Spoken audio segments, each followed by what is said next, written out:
Elizabeth Harrod, and I'm a parent coach, and I'm passionate about helping parents have a more joyful, less stressful relationship with their children. I'm going to give you parents a gift. Every time your child says something, especially something that you know it was very hard for them to tell you, here's what you say every time.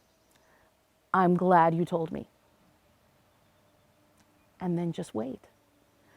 Mom, I got in a fight at school today. I'm glad you told me. And wait. And what they're thinking is, she's glad I told her. I got in a fight at school today, and all she's saying is, I'm glad you told me. Because the big arc of I'm glad you told me is so much more important than that fight. Obviously, your kid lived through the fight. They've walked home. They've gotten off the bus. And there's plenty of time to talk about the fight. But the big moment, when it was so hard to tell you that, I got in a fight at school, I'm glad you told me. And then just pause. And if they say something, listen.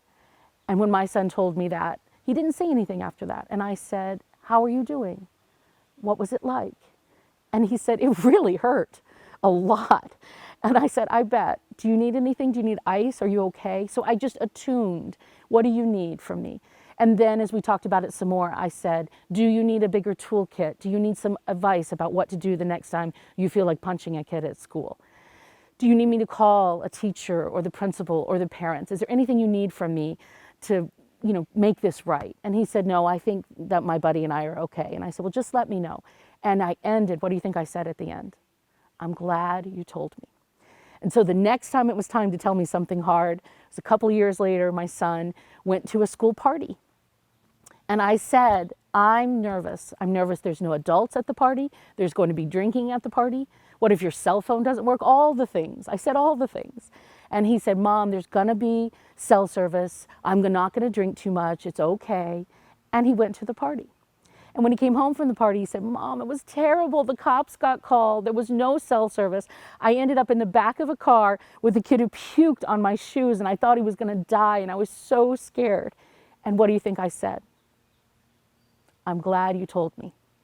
Because even though I didn't want any of those things to happen, the most important thing was to me that my child would tell me that that happened.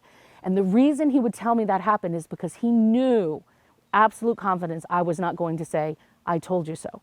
Even though I had told him so, I didn't need to say it. He knows what I told him, and exactly what I told him happened, which is so common because we've had these experiences and we're passing on our experiences to our kids.